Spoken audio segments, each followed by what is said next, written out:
Hi guys, അപ്പോൾ എൻ്റെ video കാണുന്ന എല്ലാവർക്കും അറിയാം ഞാനൊരു സിംഗിൾ മോമാണ്. ഞാനൊരു നേഴ്സാണ്. ഞാൻ 8 വർഷത്തിന് മേളിൽ ഇപ്പോൾ അയർലൻഡിൽ നേഴ്സായിട്ട് ജോലി ചെയ്തതിന് ശേഷം ഞാനും എൻ്റെ കുഞ്ഞും കൂടെ ഓസ്ട്രേലിയയിലോട്ട് മൂവ് ചെയ്തിട്ട് ഏകദേശം 1 വർഷം ആയതേ ഉള്ളൂ. അപ്പം സ്ഥിരമായിട്ട് കേൾക്കുന്ന ഒരു ക്വസ്റ്റ്യനാണ്, ഓസ്ട്രേലിയ ആണോ അയർലൻഡ് ആണോ ബെറ്റർ എന്നുള്ളത്. അപ്പോൾ ഇന്ന് അതിൻ്റെ ഒരു ചെറിയൊരു വീഡിയോ ചെയ്യാമെന്ന് വിചാരിച്ച് ഞങ്ങൾ 2025 മെയ്യിലാണ് ഓസ്ട്രേലിയയിലോട്ട് മൂവ് ചെയ്തത്. അപ്പം കറക്റ്റ് പറഞ്ഞു കഴിഞ്ഞാൽ ഒരു വർഷവും 2 മാസവും ആയി. 8 വർഷത്തിന് മേളിൽ അയർലൻഡിൽ നിന്നിട്ട് ഓസ്ട്രേലിയയിലോട്ട് വന്നപ്പോൾ അതൊരു ഗുഡ് ഡിസിഷൻ ആയിരുന്നോ ഓസ്ട്രേലിയ ആണോ അയർലൻഡ് ആണോ ബെറ്റർ എന്നുള്ളൊരു ചോദ്യം സ്ഥിരം കേൾക്കുന്ന ഒരു ചോദ്യം. അപ്പം ഞാൻ ഓർത്ത് അതിനൊരു ഉത്തരം അത് ഞാൻ പറഞ്ഞു കഴിഞ്ഞാൽ ഇപ്പോൾ അയർലൻഡിൽ നിന്നോ UK എന്നോ ഒക്കെ മൂവ് ചെയ്യാനിരിക്കുന്ന ആൾക്കാർക്കും ഇത് പ്രയോജനം ചെയ്യുമെന്ന് തോന്നിയിട്ടാണ് ഈ വീഡിയോ ചെയ്യുന്നത്. ഞാനൊരു സിംഗിൾ മോമാണ്.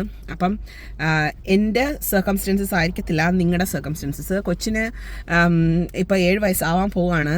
അപ്പം എനിക്ക് വേറെ അടുത്ത് ഫാമിലിയോ ഫ്രണ്ട്സോ ഒന്നും ഞാൻ കൊച്ചിനെ മാനേജ് ചെയ്യാനോ എൻ്റെ കാര്യങ്ങൾ അറേഞ്ച് ചെയ്യാനോ വേണ്ടിയിട്ട് ഉണ്ടെന്ന് കണ്ടിട്ട് ഓസ്ട്രേലിയയിലേക്ക് വന്ന ഒരാളല്ല. അപ്പം ഇതൊക്കെ ആഡ് ഓൺ ഫാക്ടേഴ്സ് ആണ് ഒരാളുടെ ലൈഫ് ബെറ്റർ ആക്കാനുള്ളത്. അപ്പം നിങ്ങൾക്ക് അങ്ങനെയൊക്കെയുള്ള സാഹചര്യങ്ങളുണ്ടെങ്കിൽ, നിങ്ങൾക്ക് ഫ്രണ്ട്സ് ആൻഡ് ഫാമിലി അടുത്തുണ്ടെങ്കിൽ അത് നിങ്ങൾക്ക് ബെറ്റർ ആയിരിക്കും.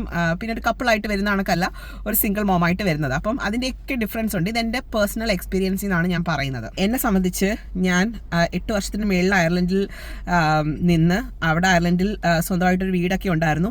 അപ്പോൾ അതൊക്കെ കഴിഞ്ഞിട്ട് പിന്നെയും ഒന്നേന്ന് പറഞ്ഞ് തുടങ്ങാൻ വേണ്ടിയിട്ടാണ് ഓസ്ട്രേലിയയിലേക്ക് വന്നത്. അപ്പോൾ അതൊരു ഈസി ആയിട്ടുള്ള ഡിസിഷൻ അല്ലായിരുന്നു. പക്ഷേ എന്തിനു വേണ്ടിയാണ് നമ്മൾ വേറൊരു കൺട്രി ചൂസ് ചെയ്യുന്നത് എന്നുള്ളത് ആണ് ഇവിടുത്തെ മെയിൻ ക്വസ്റ്റ്യൻ.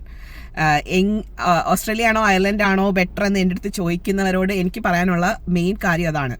ഒരാൾ ഒരു രാജ്യത്തു നിന്ന് അവരുടെ കംഫർട്ട് സോൺ ബ്രേക്ക് ചെയ്ത് അടുത്തൊരു രാജ്യത്തിലോട്ട് വരണമെങ്കിൽ ഒന്നേന്ന് പറഞ്ഞ് തുടങ്ങാൻ വേണ്ടിയിട്ട് തന്നെ വരണമെങ്കിൽ അതിനൊരു റീസൺ ഉണ്ടായിരിക്കും. അപ്പം ചില ആൾക്കാർക്ക് ഓക്കെ ഞങ്ങൾക്ക് കുറച്ചുകൂടെ പൈസ ഉണ്ടാക്കണം എന്നായിരിക്കും. ചില ആൾക്കാർക്ക് അത് ഓക്കെ ബെറ്റർ ജോബിന് വേണ്ടിയായിരിക്കും. ചില ആൾക്കാർക്കൊക്കെ എൻ്റെ ഫ്രണ്ട്സ് ആൻഡ് ഫാമിലി അവിടെ ഉണ്ട്, അതുകൊണ്ട് അവരെ കൊടുത്ത് ഒരു സോഷ്യൽ ലൈഫിന് വേണ്ടിയിട്ടായിരിക്കും. അങ്ങനെ ഓരോരുത്തരുടെയും ഗോൾസ് കുറേ ഉണ്ടെങ്കിലും ഒരു പ്രൈമറി ഗോൾ കാണും എല്ലാവർക്കും. അതായത് ഇപ്പോൾ പൈസ ഉണ്ടാക്കണം എന്നുള്ളത്, എനിക്ക് കുറച്ച് കടങ്ങളുണ്ട്, അപ്പോൾ അവിടെ പോയി കഴിഞ്ഞാൽ കുറച്ചുകൂടെ എന്തെങ്കിലും ഒരു പ്രൈം റീസൺ കാണും. കുറേ റീസൺസ് ഉണ്ടെങ്കിൽ അതിനകത്ത് നിന്ന് സ്റ്റാൻഡ് ഔട്ട് ചെയ്യുന്ന ഒരു റീസൺ കാണും. അപ്പോൾ എന്നെ സംബന്ധിച്ച് ആ റീസൺ എന്ന് പറയുന്നത് ജോലി അല്ലായിരുന്നു, പൈസ അല്ലായിരുന്നു, ഹീലിംഗ് ആയിരുന്നു. അതായത് I want to start again, I want to gain my confidence. ഞാൻ എന്നെ തന്നെ എന്താ പറയുക നഷ്ടപ്പെട്ടിരിക്കുന്ന ഒരു അവസ്ഥയിലായിരുന്നു ഞാൻ. അപ്പോൾ എനിക്ക് I want to start again, build my confidence, I want to be myself. ഇതായിരുന്നു എൻ്റെ എയിം.